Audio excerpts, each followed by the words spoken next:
Hey everybody, it's Melanie with Lost and Found, and I'm back for another video today where I'm going to pass along some small business tips for your antique booth business, or maybe your painted furniture business, any home creative business that you're putting together. I think today's video is going to help you.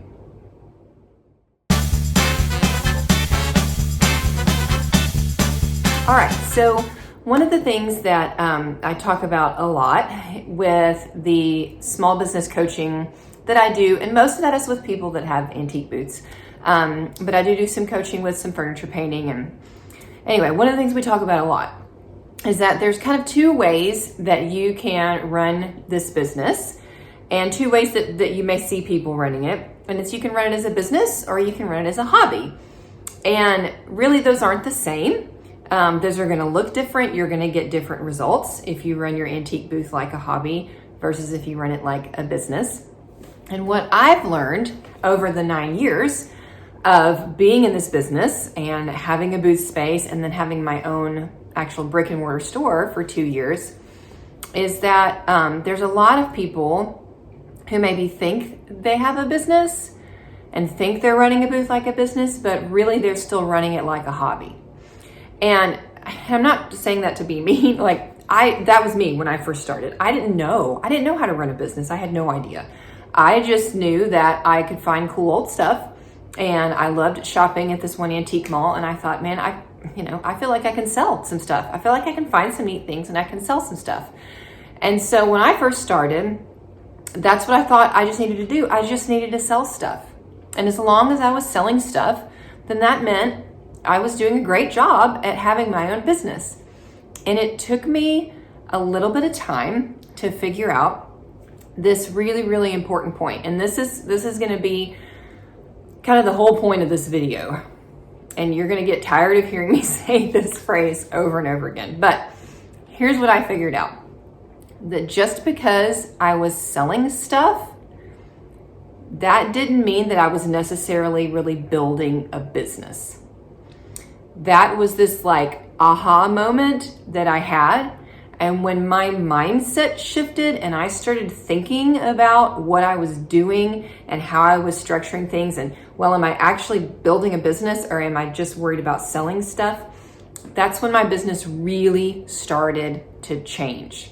And I started to see more income. I started to see more opportunities. I started to be able to do more things with my business. And it was just this mindset shift. It was thinking about it a different way. So over and over and over again, though, I have conversations with people, antique booth sellers, that I'm coaching, or I was just hanging out in an antique booth Facebook group the other day. And the focus is just on selling stuff.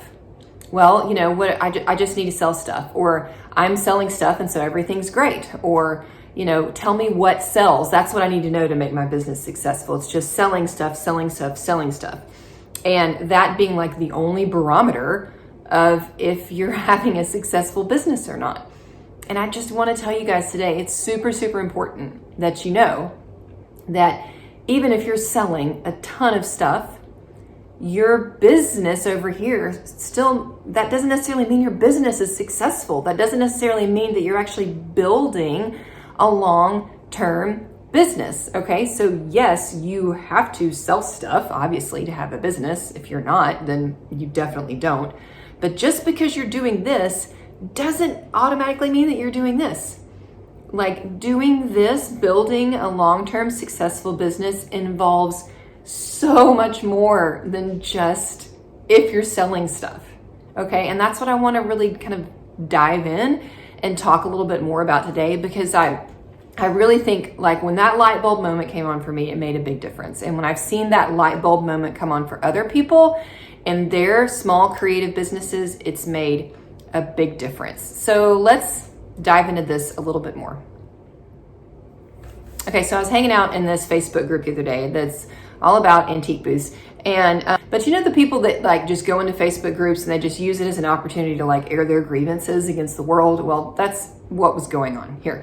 And what this guy was saying is that, I've been in this business for 30 plus years, and I'm so tired of people trying to sell stuff for more money than it's worth, the stuff they're selling isn't actually collectible. It's just junk, but because they think it looks pretty, they're pricing it way too high. And everybody's talking about having to stage your items, and you don't need to do any of that. Here's what I've done for 30 years, and here's what's worked for me, and I sell stuff all the time. I just find the right price for something and I put it on a shelf, and I don't care how it's displayed. If it's got the right price on it and if it's a good item, it's gonna sell. And that's always worked for me. And then I go to shows and I do the same thing and I sell stuff. And so everybody who's, pricing their stuff too high, and everybody who's talking about staging, and everybody who's talking about doing this stuff on social media, I'm so tired of all that. You don't need to do any of that. You just need to price stuff right and it'll sell. And so I'm reading this thing, and there's, of course, this whole conversation after that. And about half the people agreed with him, and half the people didn't. But he did just sound grumpy. Like, he just sounded grumpy. But the whole thing was, you just got to sell stuff. You just got to sell stuff. You just got to sell stuff. And immediately I thought, okay, that's exactly what I'm talking about. He is only looking at one part of what it means to have a business, and that's selling stuff. That's the only thing he's looking at. And maybe he's had a great business for 30 years, but maybe he hasn't. If he's only focused on the fact that stuff is selling, then you really can't know. You really can't know if his business long-term has actually been successful or not, because you have to look at other things besides that. We have to stop only thinking about what we're able to move out the door. We have to stop, okay? All right, so I've put together a couple little slides to look at. I'm a visual person, and this topic is kind of out there, I know, and so for me, it helps to actually see something on screen. So I thought it might be helpful for us to kind of look at some of this stuff on screen too. So I'm gonna put up these two slides, and we're gonna take a look at them. And we're gonna talk a little bit more about these two different mindsets, selling stuff versus actually focusing on building a business. And maybe as we kind of look at how, these are playing out, maybe you'll get an idea for where you're at yourself. And if you've maybe made this mindset shift, or if this is a mindset shift that you need to make. Okay, so first, if you're only ever focusing on just selling stuff, if that's the only thing you think about is, well, how's stuff gonna sell? Then here's how that's gonna play out. Okay, here's some potential issues that you're gonna run into. The first one, your income is gonna fluctuate because everything about your business is 100% dependent on what walks out the door with somebody. And there's natural cycles of retail, right? There's certain times of year where people buy more stuff.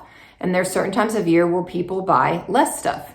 You have no control. Like, you can't make somebody buy from you, right? So you really have no control over your income, and it's going to go up and down based upon, whatever season is, or whatever events happens to draw people into your mall. It's not providing you with regular income that you can plan on, like that you can put in your family budget, and you can make a plan for it. Okay, so your income is totally going to fluctuate. If all you're doing is focusing on selling stuff, your income is going to go up and down. You're always going to be chasing the next sale and chasing the next find, because that's what you have to do to make any money. That's what you have to do to see money, is you have to find another sale. You have to get another product out the door to somebody. Okay, you got to list that next thing on Facebook Marketplace. You got to list that next piece of furniture on Facebook Marketplace.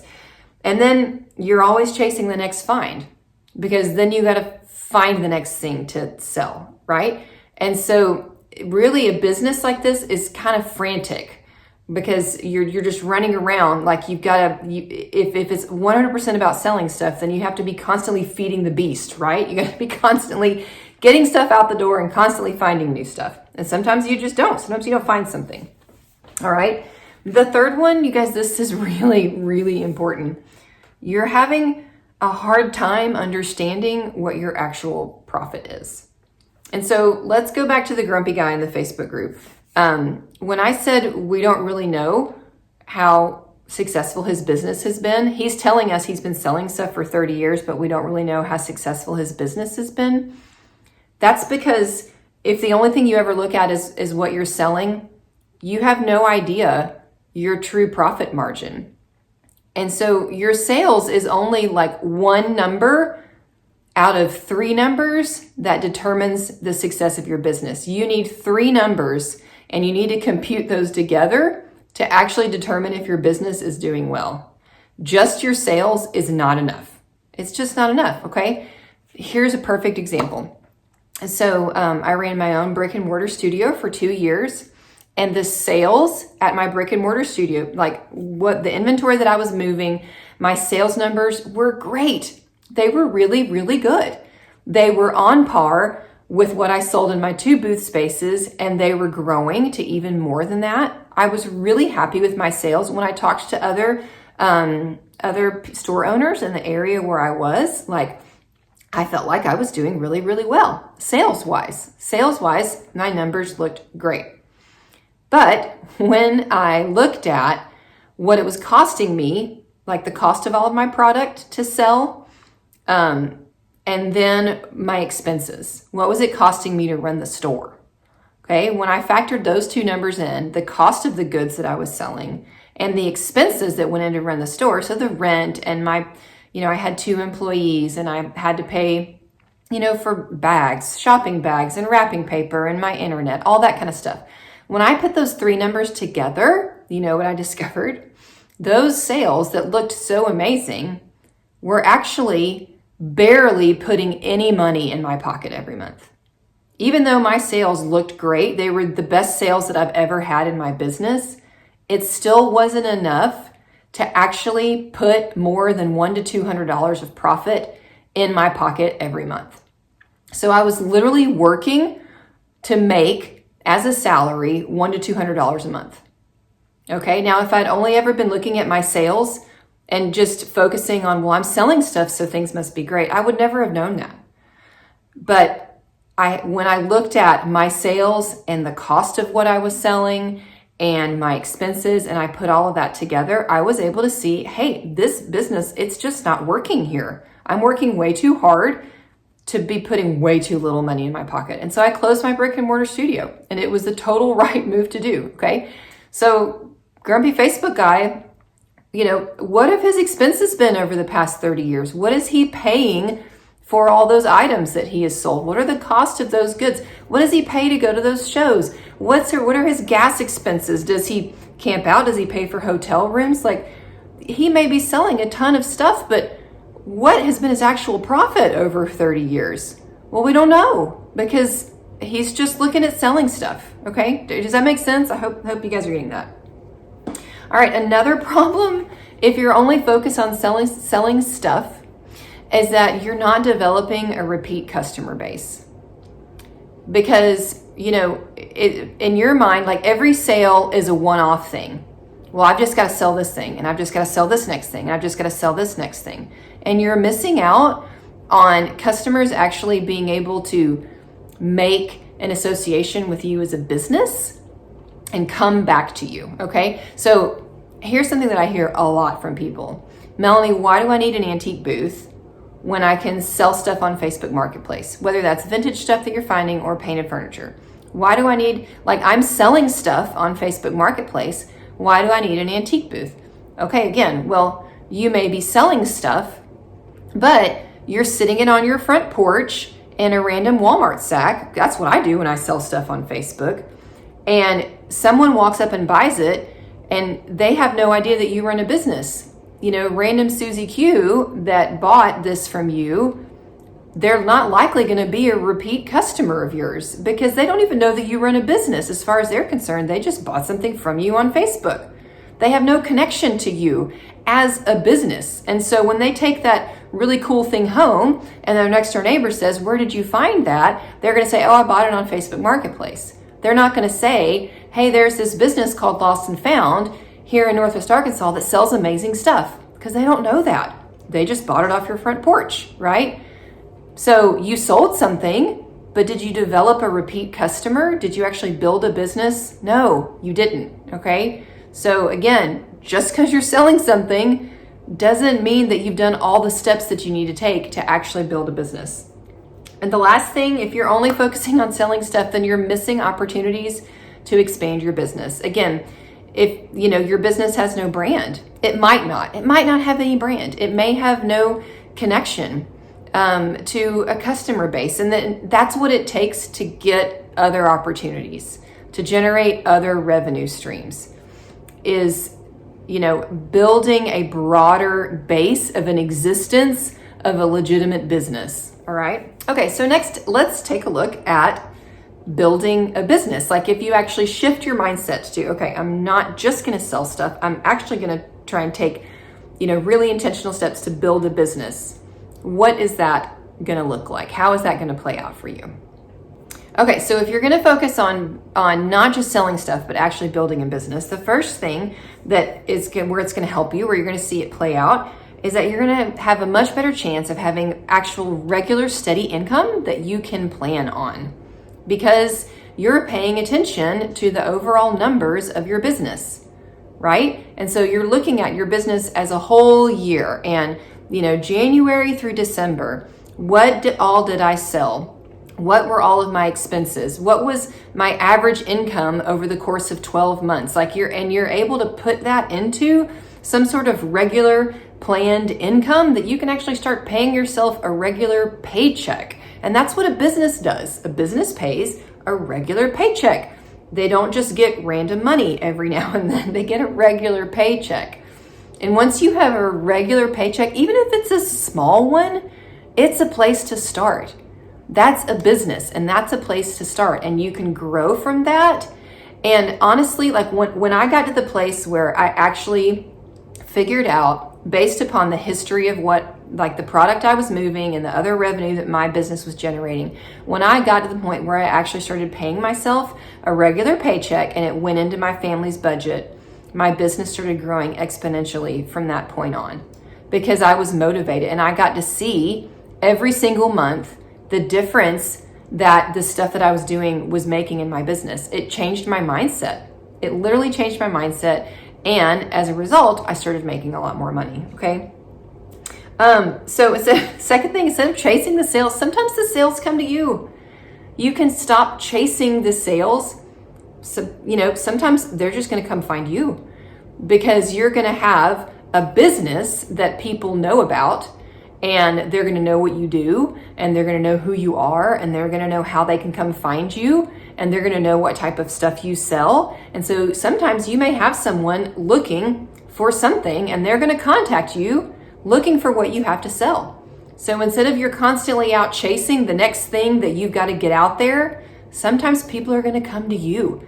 The sale is going to come right to your doorstep, but that can only happen if you actually build a business with a real identity that people can find and people know about.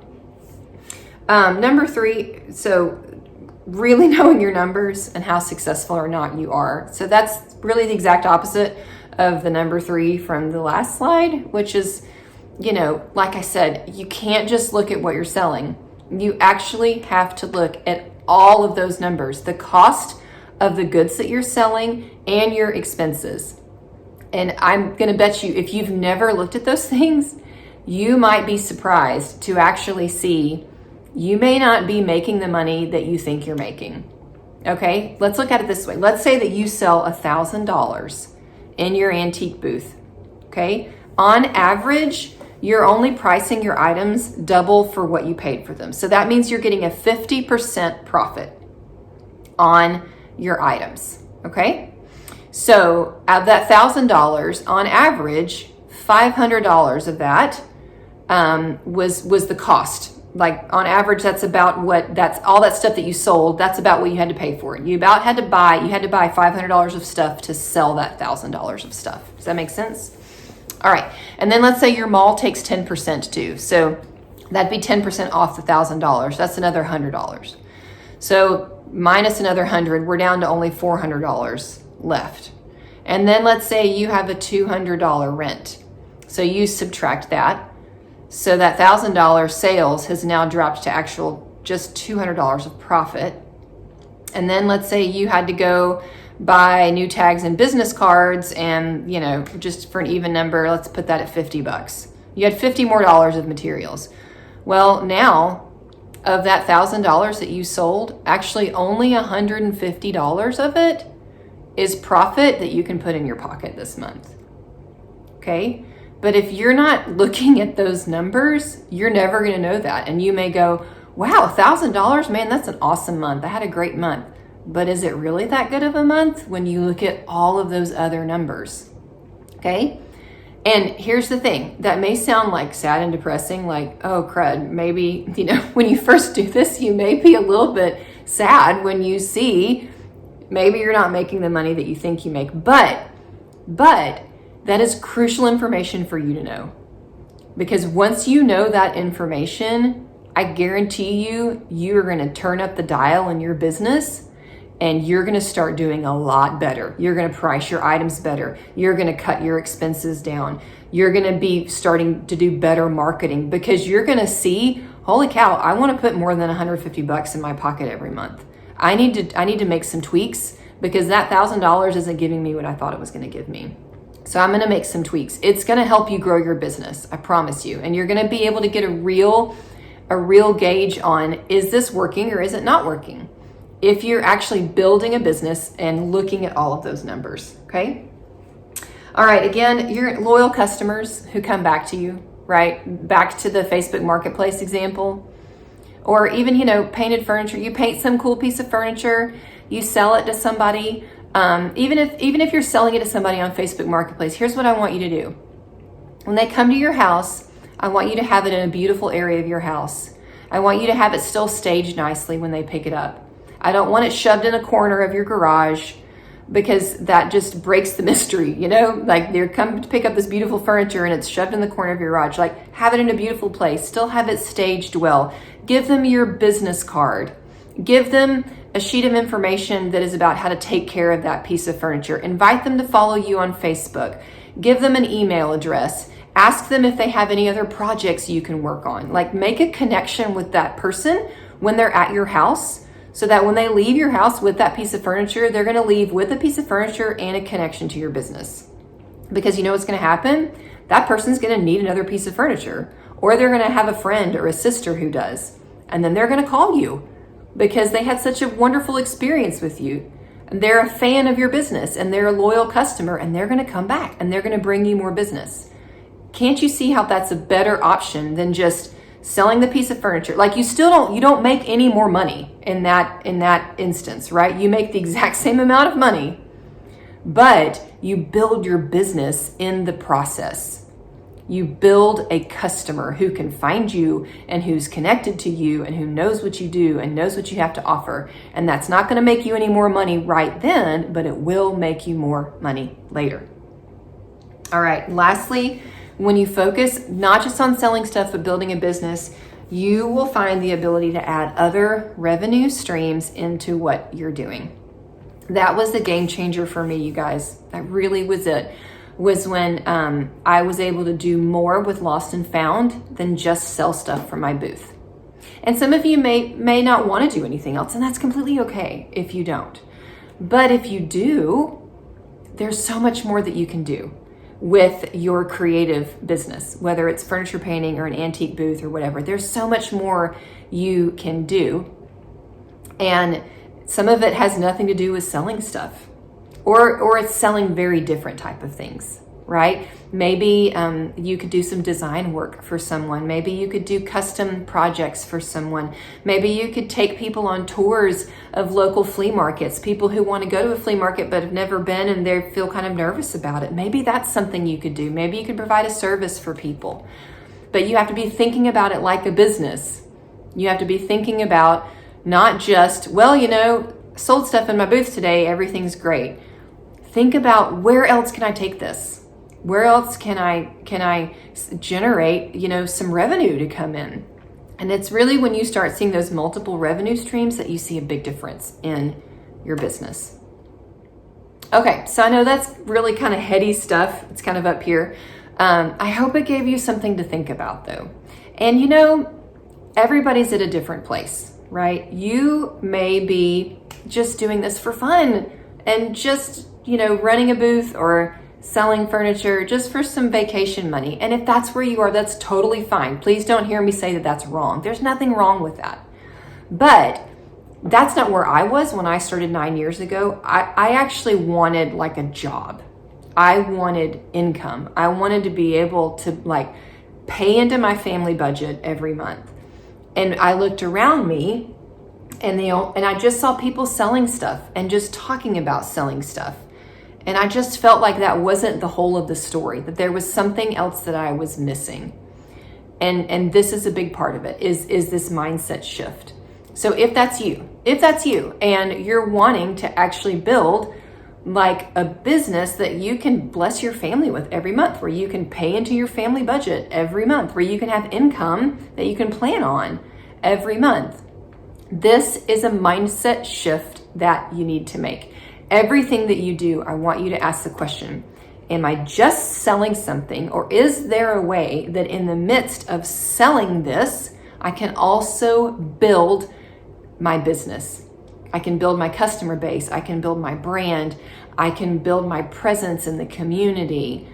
I can build opportunities for other revenue streams. Is there some way that you can sell something and do this over here? Yes, there are.